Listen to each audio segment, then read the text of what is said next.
নমস্কার, নবনীতা রসোই ঘর কুকিং চ্যানেলে আপনাদের সবাইকে স্বাগত। আজকে আমি এক south Indian authentic sambar recipe বানিয়ে দেখাবো। তো সাম্বার রেসিপি বানানোর জন্য প্রথমে সাম্বার মশলা তৈরি করে নিতে হবে। সাম্বার মশলার জন্য প্রয়োজন একটু নারকেল কোড়া, তেজপাতা, দারচিনি, গোলমরিচ, একটু মেথি, ধনিয়া, জিরা, বিউলির ডাল আর ছোলার ডাল। এগুলোকে প্রথমে হালকা ধিমি আঁচে মিক্সি করে নেব, ধিমি আঁচে ভেজে মিক্সি করে নেব।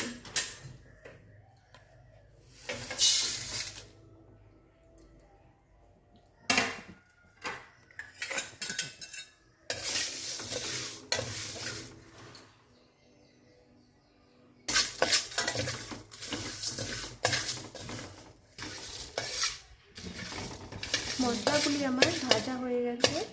এবার আমি অন্য এক পাত্রে ঢেলে ঠান্ডা করে নেব।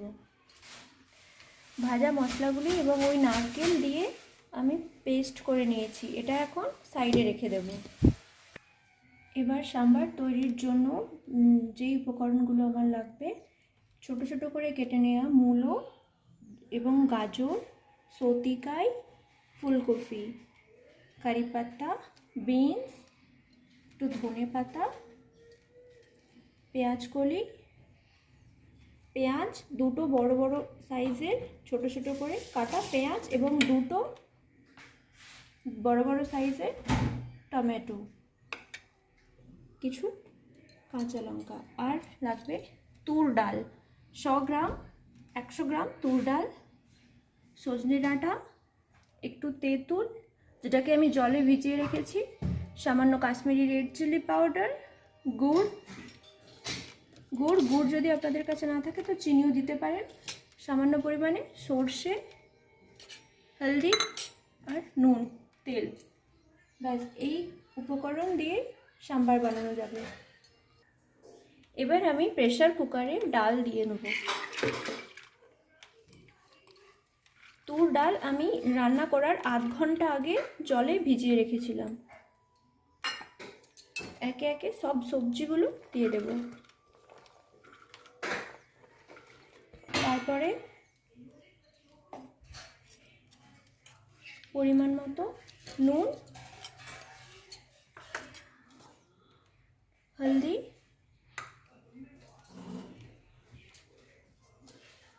জল দিয়ে প্রেসার কুকারে 3টে সিটি দিয়ে দেব। ডালটা আমার সেদ্ধ হয়ে গেছে। এবারে ডালটাকে আমি কাঁটা লাগিয়ে একটু ম্যাশ করে নেব। ডালটা আমার ম্যাশ করা হয়ে গেছে। এরপরে আমি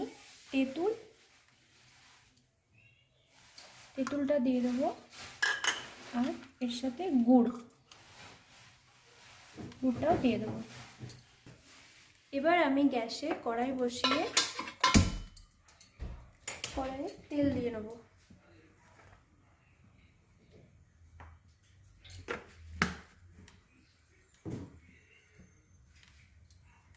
তেল গরম হয়ে গেলেই প্রথমে ফোড়নের জন্য সরিষা দিয়ে দেবো।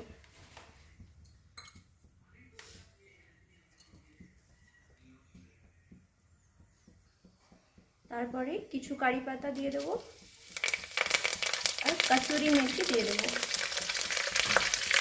পেঁয়াজ দিয়ে দেবো।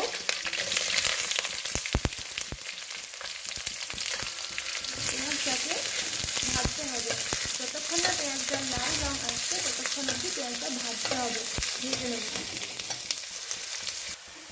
পেঁয়াজটা আমার ভাজা হয়ে গেছে। এবার আমি এর মধ্যে টমেটো দিয়ে দেবো। টমেটোর উপরে একটু নুন দিয়ে দেবো।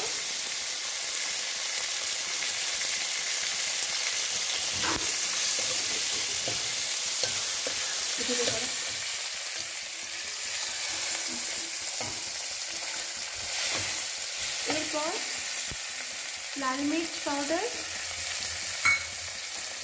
এই সাম্বার মশলাটা এর মধ্যে দিয়ে দেবো।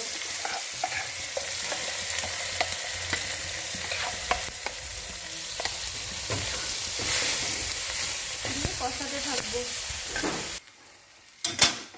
মশলাটা আমার পুরো কষানো হয়ে গেছে। এবার আমি এর মধ্যে এই সেদ্ধ করা ডালটা ঢেলে দেব এবং এই সজনে ডাঁটাগুলো দিয়ে দেবো।